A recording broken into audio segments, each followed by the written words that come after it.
Bonjour madame, vous avez connu monsieur Moradi, est-ce que vous pouvez nous parler de lui? Oui, bonjour. Oui, je connaissais Mohamed puisqu'il étudiait l'histoire avec mon fils à l'université Lyon 3 et venait régulièrement à la maison. Et Mohamed était un homme si doux, si cultivé, si épris de liberté bien sûr et ouvert et qui ne voulait que s'intégrer, qui aimait la France, aimait la culture française. C'est un déchirement de l'avoir perdu. J'ai pas de mots pour dire la douleur que nous avons ressentie. Car même le sachant impliqué, jamais j'ai supposé qu'il en arriverait à cette extrémité. Alors c'est sûrement nos différences culturelles qui font que nous avons du mal à comprendre son geste. Mais il a réussi, je pense, son objectif, puisque c'était de faire connaître la cause iranienne qui est tellement terrible. Il n'y a pas de mots pour expliquer ce qui se passe là-bas. Les gens ici en France ne savent pas la réalité. Là-bas, on torture, on fouette les gens dans les rues, on pend les gens dans la rue. Et ça, pour nous, c'est tellement insoutenable. Il faut que ça cesse. Il faut que nos gouvernements fassent quelque chose.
Il faut que le monde entier entende la voix de la révolution iranienne.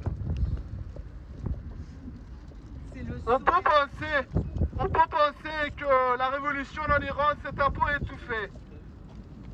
Mais ce n'est pas étouffé. Regardez, vous êtes là avec tout votre être et que les yeux et l'oreille de beaucoup d'Iraniennes et Iraniens vous voient et vous écoutent. C'est notre responsabilité. Quand il y a silence dans le pays, d'être la voix aussi de ce silence qui est à l'intérieur de l'Iran. Bonjour, merci d'être présent. Oui, effectivement, c'était le 40e jour après son acte, son sacrifice, l'offrande qu'il nous a fait de sa vie pour attirer l'attention des médias. Donc on a organisé cet événement à son honneur. On a eu la chance aussi, et puis certains élus municipaux nous ont fait ce plaisir d'être présents, de faire des discours. Comme qui? On a eu Aurélie Gris qui est venue, et on devait avoir, sans savoir, une autre personne de métropole de Lyon qui était malheureusement bloquée à Paris, donc il n'a pas pu se libérer, venir dans les temps. Mais dans tous les cas, eux, ils sont là, les élus lyonnais sont présents, ils sont là avec nous à chaque événement, à chaque manifestation. Donc ça nous fait chaud au cœur de savoir qu'on n'est pas seul. Et puis voilà, donc comme je vous disais, aujourd'hui c'est à l'honneur de Mohamed, parce que lui il a offert sa vie pour attirer l'attention du monde sur ce qui se passe en Iran.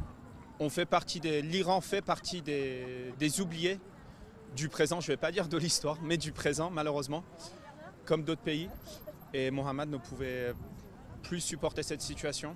Donc il est passé à l'acte. On était là il y a 40 jours pour lui rendre hommage. Aujourd'hui on est là encore pour lui rendre hommage, et ça ne sera jamais terminé. Il fait partie des héros, il fait partie des symboles de cette révolution. Son acte a résumé tout ce qui se passe aujourd'hui en Iran. Ça touche tous les Iraniens. Ça fait 43 ans que ces terroristes oui, on peut les appeler terroristes, sont au pouvoir. Ça fait 43 ans que la torture, meurtre, la peine de mort dans les places publiques, viol, ça fait partie des quotidiens des Iraniens, la discrimination, harcèlement, les interdictions qui ne cessent d'augmenter tous les jours. Et c'est plus possible. Les Iraniens sont fatigués de cette situation. L'ensemble de la communauté iranienne est fatiguée de cette situation, que ce soit en interne ou en externe, comme nous. Et on veut en arrêter une fois pour toutes, de faire tomber ce régime. Il y a quelques jours, il y a eu le rassemblement des députés européens qui sont réunis pour savoir si le corps des gardiens de la révolution allait faire partir de la liste des terroristes ou pas. Malheureusement, le vote a été retardé parce qu'un des députés suédois a cité que cette décision doit être prise par la Cour européenne. Donc, il a retardé l'échéance, on va dire, mais c'est juste un délai. On est arrivé à la fin de ce gouvernement, donc on va réussir. Bonjour Timothée, aujourd'hui il y avait un rassemblement en l'honneur de Mohammad Moradi. Est-ce que vous pouvez nous dire un mot sur cette journée?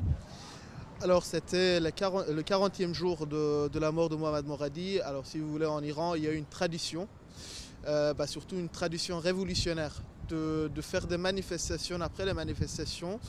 Quand il y a le jour de mort de quelqu'un qui a été tué par le régime, on fait en sorte que le 40e jour, il y aura encore plus de personnes pour commémorer en fait la mort qui a eu lieu il y a 40 jours. Donc là, en Europe, on a voulu faire exactement cette tradition à l'iranienne. C'était vraiment pour commémorer Mohammad, notre compatriote qui est mort ici dans le Rhône. Voilà, qui est mort pour se faire entendre, pour faire entendre aussi la voix de la révolution en cours en Iran.